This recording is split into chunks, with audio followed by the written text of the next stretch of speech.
Toi déjà, est-ce qu'il y a un lien? Ouais.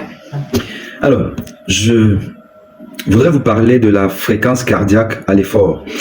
Beaucoup de personnes, beaucoup de patients viennent, s'inquiètent parce que voilà, quand elles font des efforts dans des salles de sport et autres, elles montent rapidement et très haut leur fréquence cardiaque.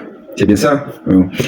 Donc la fréquence cardiaque, et donc j'ai une patiente par exemple qui me parle de monter à 170 rapidement, à 170 battements par minute. Et ça l'inquiète. Elle voudrait savoir ce qu'il faut faire. Alors, la fréquence cardiaque maximale, elle est individuelle. Chaque individu a sa fréquence maximale. Il y a ce qu'on appelle la notion de fréquence maximale théorique, qui est le chiffre 220 moins l'âge. Donc, si vous avez quel âge? 56. 56 ans. Alors, faites-moi ce calcul-là. 220 moins 56. Alors, la patiente, elle va nous faire 164. 164. Voilà. Donc, sa fréquence maximale théorique, le mot théorique est important, est de 164 battements par minute. C'est-à-dire que vous allez pédaler sur le vélo par exemple, vous accélérez votre rythme cardiaque et il doit monter jusqu'à 164. Quand vous avez atteint 164, on dit que vous êtes à votre fréquence maximale théorique. C'est une fréquence qui permet d'analyser tous les paramètres de la réserve cardiaque, savoir est-ce que j'ai des arythmies, est-ce que j'ai des douleurs, parce que si j'ai des douleurs, ça peut évoquer une insuffisance coronaire, de mauvaise circulation du sang au niveau des artères du cœur, parce que le cœur va être en demande en oxygène. Et il faut avoir cet apport en oxygène. Donc ça, c'est un paramètre qu'on va évaluer lors d'un test d'effort, par exemple. Voilà. Alors, mais ça, c'est la théorie. La réalité, la pratique est que chaque individu a sa norme, a son seuil.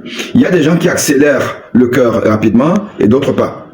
Il y a des gens qui vont monter rapidement au-delà de la fréquence maximale théorique. D'ailleurs, quand on fait un test d'effort, surtout chez les sportifs, si vous avez atteint votre fréquence maximale théorique, mais que vous pouvez encore pédaler, que vous en avez encore dans la réserve, que vos muscles ne sont pas fatigués, que vous n'avez pas de douleurs à la poitrine, le médecin ne constate pas qu'il y a des arythmies au niveau de l'électrocardiogramme, il faut aller le plus loin possible dans l'épreuve d'effort. Et évidemment, la fréquence cardiaque va monter davantage. Donc, on peut aller au-delà.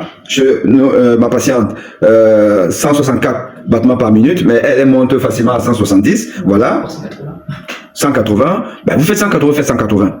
Tant que vous avez une tension qui est correcte, la tension aussi doit s'élever. En réalité, la tension doit s'élever. Elle ne doit pas rester stable ou baisser. C'est ça qui est mauvais. C'est normal que la tension monte. Donc, mais évidemment, la tension ne doit pas monter jusqu'à des seuils très élevé, parce qu'effectivement il y a un risque d'éclater une des artères au niveau du cerveau, donc faire un AVC et hémorragie. Mais donc le médecin va surveiller la tension. C'est surtout ça le problème. Si la tension reste dans des chiffres corrects, parce que au maximum de votre fréquence cardiaque, si vous avez une tension par exemple à 190, 200, alors que vous partez de 120, ça va encore. Mais si vous êtes au-delà de 200, 220, oui, là on va arrêter l'épreuve d'effort. Donc l'épreuve d'effort ne s'arrête pas parce que votre fréquence cardiaque est montée à 180, 190, alors que vous avez une fréquence maximale théorique, par exemple, à 160, 170. Non, on n'arrête pas l'effort d'effort à cause de ça. On l'arrête pour d'autres critères, mais pas pour la fréquence cardiaque elle-même. Donc, n'ayez pas peur d'une fréquence cardiaque qui s'élève rapidement lorsque vous faites un effort. C'est un phénomène d'adaptation de votre système